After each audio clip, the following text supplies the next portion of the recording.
मुरादाबाद महानगर के तहसील सदर रोड स्थित स्कॉलर्स डेन में नए शैक्षणिक सत्र के अंतर्गत फाउंडेशन बैच कक्षा 7 से 10 के विद्यार्थियों के लिए भव्य ओरिएंटेशन सत्र का आयोजन किया गया।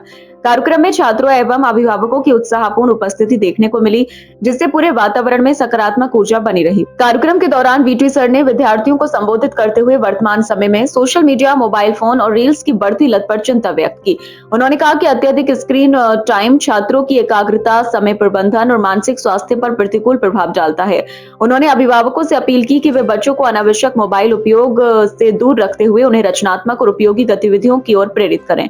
उन्होंने विद्यार्थियों को सुझाव दिया कि वे अपना समय पुस्तक पढ़ने, लेखन, कला, खेलकूद और अन्य रचनात्मक कार्यों में लगाएं, जिससे उनके व्यक्तित्व का समग्र विकास हो सके। वीटी सर ने बताया कि संतुलित दिनचर्या, अनुशासन और निरंतर अभ्यास ही सफलता की कुंजी है।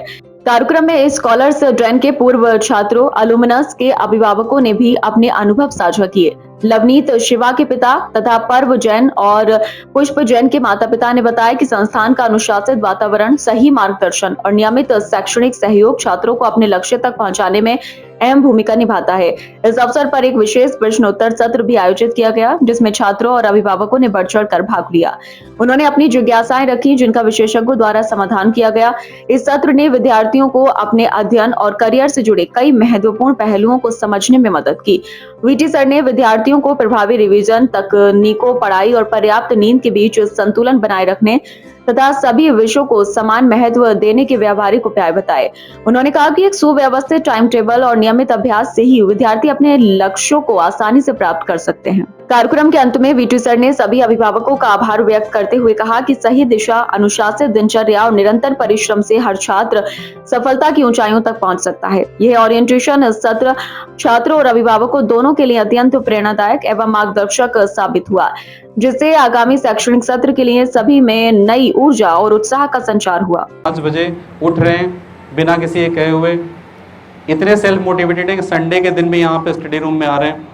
वो सेम शेड्यूल उन्होंने बनाया हुआ है। सबसे ज़्यादा फोकस यहाँ इस चीज़ पे है। सेकेंड है कि पेरेंट्स क्लोज मॉनिटरिंग करें इन्हीं चीज़ों पे, क्योंकि देखिए बच्चे हैं और मैं बच्चे आपसे भी रिक्वेस्ट करूँगा, देखो आप बच्चे हैं, आप अपने माँ बाप को माँ बाप ही समझें, आप बाप बनने की कोशिश ना करें, इससे आपको बहुत नुकसान होगा, आप सोच भी नहीं सकते हैं। और एक चीज़ मुझे और याद आती है, इसने मेरी लाइफ को बहुत चेंज किया। जिन बच्चों ने मेरे माना है उनकी लाइफ भी बहुत इजी रही है आज तक, टिल डेट इतनी इजी रही है कि भाई कॉलेज में उनको दिक्कत आती है, बोलते हैं कि सर हमारे पास 3 कंपनीज का ऑफर है, किस कौन सा चूज़ करें। बच्चे को लगता है कि हम तो इतने काबिल हो गए हैं कि पेरेंट्स से पूछने की जरूरत ही नहीं है, मेंटर से पूछने की जरूरत नहीं है। लेकिन मैंने इन बच्चों को कामयाब होते हुए देखा है। उनको मैंने क्या देखा है फॉलो करते हुए, जो तुलसीदास की 2 लाइन्स हैं बहुत अच्छी, कि माँ तो पिता और गुरु के बानी, माँ तो पिता और गुरु के बानी, बिना विचार करे शुभ जानी। ये फैक्ट है कि अगर आप लाइफ में सक्सेसफुल होते हैं, सच्ची खुशी आप देखिएगा इन्हीं 2 लोगों को होती है, आपके पेरेंट्स को और आपके टीचर्स को। और आप लास्ट में कभी भी रियलाइज़ करें, मेरी एज में रियलाइज़ करें या 60 ईयर्स की एज में, आपको ये रियलाइज़ होगा कि आपके सबसे बड़े शुभचिंतक यही 2 लोग हैं। तो आपको बातें माननी चाहिए। पेरेंट्स क्लोज मॉनिटरिंग करें, अगर बच्चे डेविएट कर रहे हैं तो पीटीएम में डेफिनेटली बताएं। एक और एग्जाम्पल के थ्रू मैं चीज़ें एक्सप्लेन करूँगा। आप अभी स्क्रीन पे क्या देख पा रहे हैं बताइए, आप ही बताइए, सबसे आगे आप ही बैठे हैं।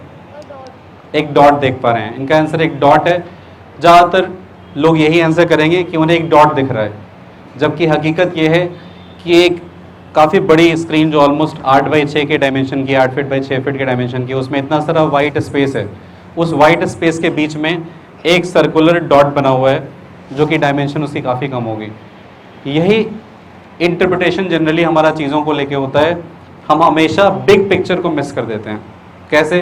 फॉर एग्जाम्पल, बच्चे को आज कोई होमवर्क मिला, उसमें 20 क्वेश्चंस की डीपीपी थी, डेली प्रैक्टिस प्रॉब्लम, 20 क्वेश्चंस मिले। उस 20 क्वेश्चंस में से उससे सिर्फ 2 क्वेश्चन हुए, 18 नहीं हुए। वो इमीडिएट कंक्लूजन क्या ड्रॉ करेगा?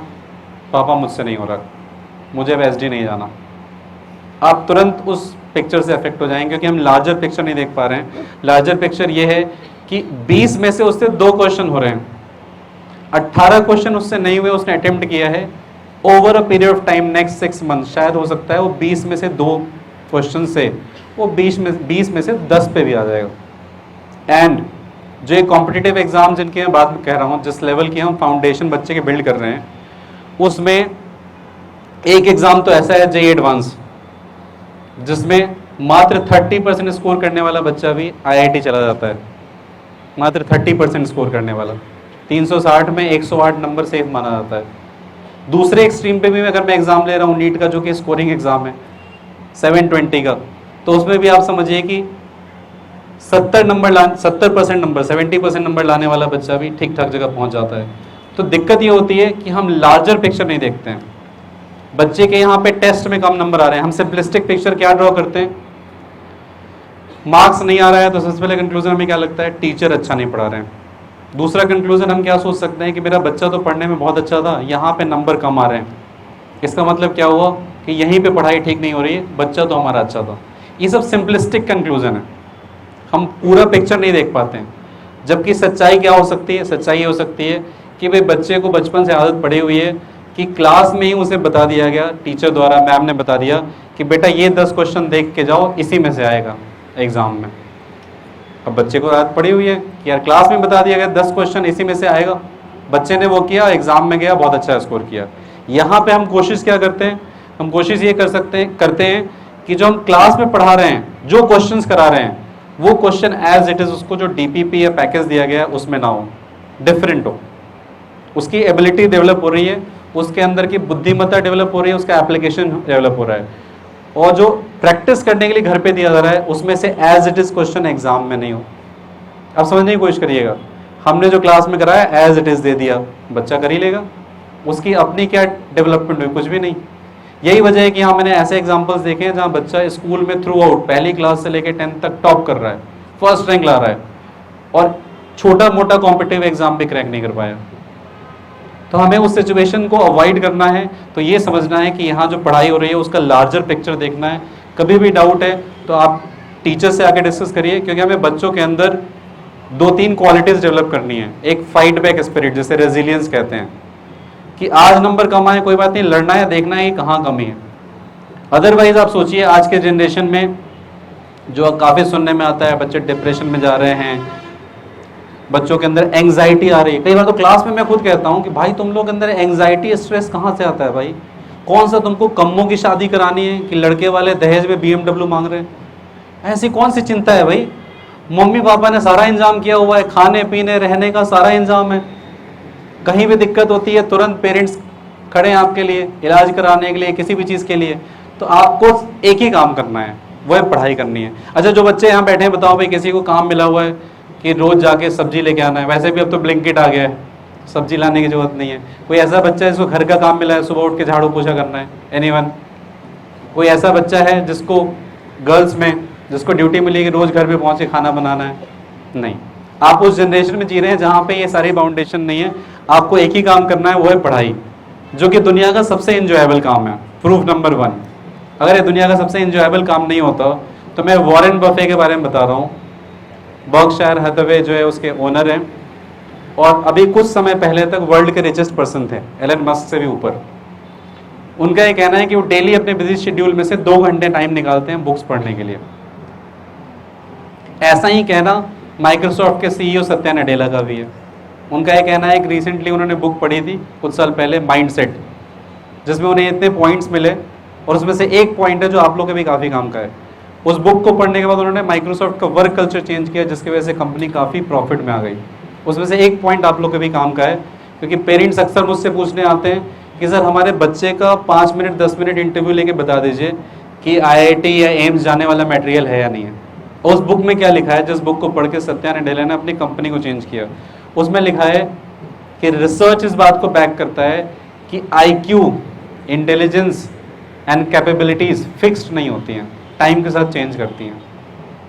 तो अगर बच्चा मेहनत करता है, सही डायरेक्शन में काम करने लगता है, तो उसका IQ भी इंक्रीज होता है, उसकी एबिलिटीज़ भी इंक्रीज होती है, उसकी मेमोरी भी इनहांस होती है।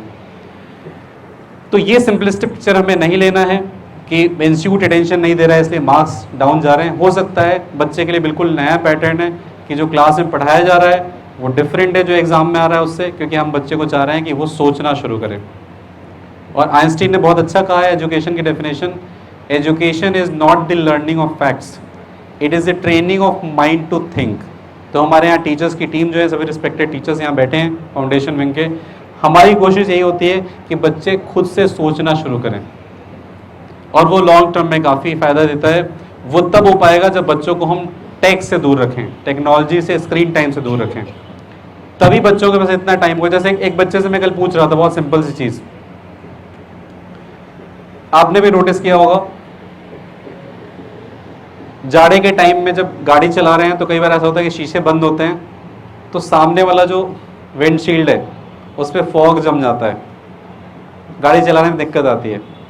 तो बच्चे से मैंने पूछा तो बोला हाँ सर हमने देखा है। मैंने कहा सिर्फ ये बताओ कि वो फॉग जो जमा होता है, ड्रॉपलेट्स, वो विंडशील्ड के बाहर वाली साइड जमा होता है कि अंदर वाली? अब ये किसी किताब में तो लिखा है नहीं, ये किसी एग्जाम में आता तो है नहीं, लेकिन प्रैक्टिकल बात है, साइंस का बेसिक एप्लीकेशन है।